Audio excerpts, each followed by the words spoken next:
নমস্কার বন্ধুরা, আজকের মুগের ডাল রান্না করা হবে কাঁঠাল আটি আর ডাঁটা দিয়ে। দেখুন আমি এখানে ডালটা ভেজে তারপর ধুয়ে পরিমাণ মতো জল দিয়েছি আর কাঁঠাল আটি দিয়েছি আর ডাঁটা দিয়েছি। দেখুন সেদ্ধ হয়ে গেছে ডালটা। এখানে আমি গরম জল করার জন্য পরিমাণ মতো জল দিয়ে দিয়েছি। আর এখানে এই মশলাটা লাগবে, আর কিছুই লাগবে না, আর তেল ফোড়ন লাগবে। এই কাঁচামরিচ দিয়ে রান্না করব। এখন এই ডালটা আমি এইভাবে একটু ভেঙে হালকা করে কাটা দিয়ে ভেঙে তারপর আমি গরম জলের মধ্যে দিয়ে দেব।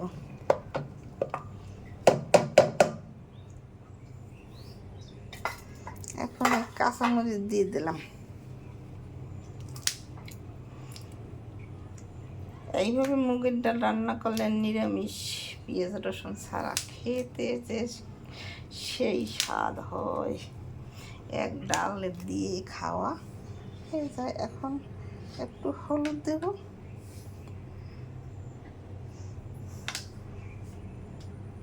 আর এই আধা চামচ লবণ দেব। ডালটা আমি ভেঙে গরম জলের মধ্যে দিয়ে দেব। আর ডাল যে একটু জাল বেশিই লাগবে, জাল বেশি না দিলে এটা খাবারের টেস্ট আসে না মুগ ডালে।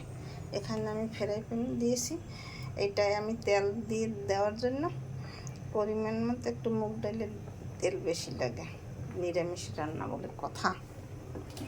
ডাল তেলটা গরম হতে হতে এখানে আমি এই যে জিরে গুঁড়ি 1 চামচ, তারপর ধনে গুঁড়ি 1 চামচ, একটু গরম মশলা,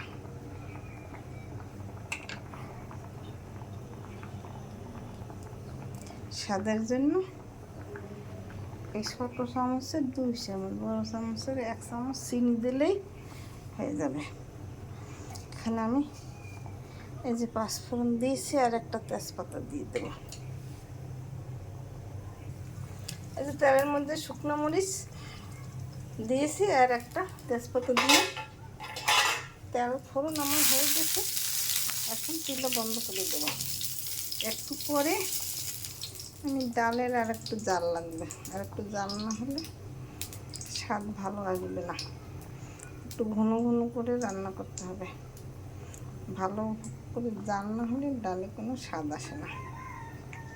এইভাবে মুগ ডাল আপনারা রান্না করে নিরামিষভাবে খেয়ে দেখবেন, খেতে সেই স্বাদ।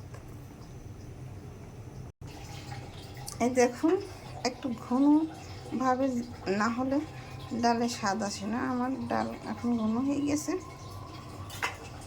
একটু জোরে আঁচ দিয়ে রান্না করতে হয়। তেল ফোড়ন দিয়ে দিলাম,